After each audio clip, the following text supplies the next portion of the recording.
भक्ति भी ब्रह्म ज्ञान से ही प्राप्त होती है। बिना ब्रह्म ज्ञान के भक्ति भी नहीं मिलती है। इसके लिए जीवन में पूर्ण सद्गुरु का आना अनिवार्य होता है।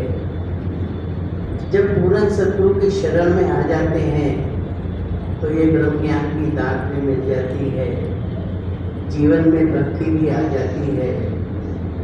और गीतों में भी आता है, भक्ति में सुख है सारे श्रद्धा से हम करें।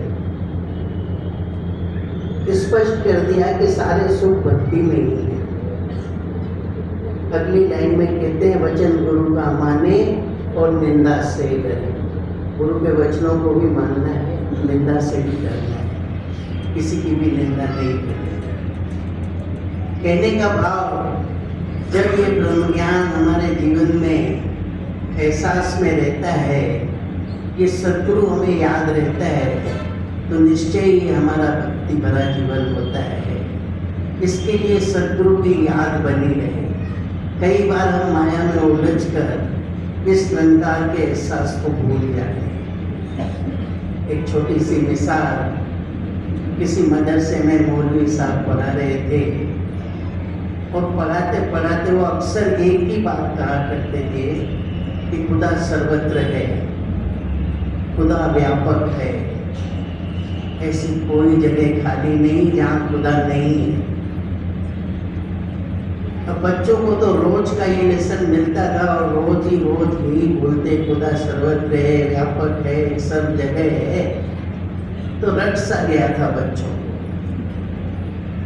एक दिन जब वो उनके मौलवी साहब आए और जब पढ़ाने लगे मदरसे में, तो उन्होंने बोला वही 3 बातें तो बोलेंगे, खुदा सर्वत्र है, खुदा व्यापक है, खुदा हर जगह है।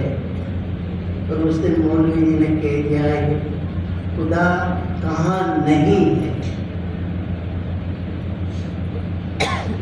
बच्चों ने बोला ये कौन सी नई बात कर दी, खुदा नहीं है। अब तक तो हम वर्षों से पढ़ते आए इसे कि खुदा सर्वत्र है, व्यापक है, हर जगह है, और आज ये बोल रहे हैं कि ऐसी कौन सी जगह है जहाँ खुदा नहीं है। बच्चे तो निरुत्तर हो गए।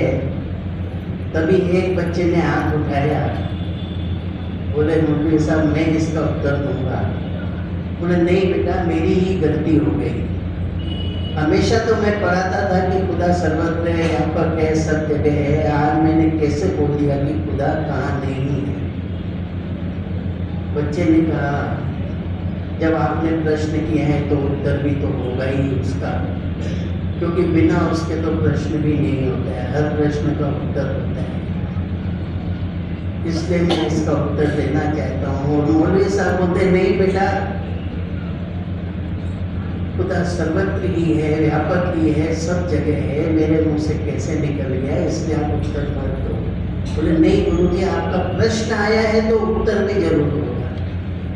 बोले ठीक है, आप जिद करते हो तो बताओ कि खुदा कहाँ नहीं है। तब उन्होंने कहा कि आपकी पहली बात भी सही है कि खुदा सर्वत्र है, व्यापक है, सब जगह है, लेकिन एक जगह ये खुदा नहीं रहता है। वो कौन सी जगह है? वो बोले हमारे एहसास की जगह।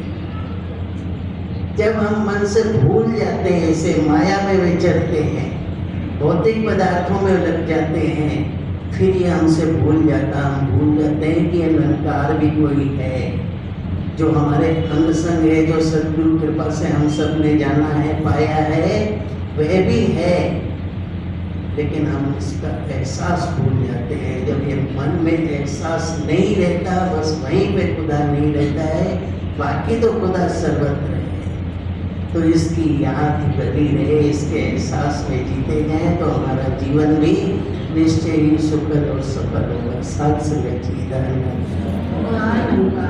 सत्संग जी जैसा निवेदन किया गया बहन उषा जी के चरणों में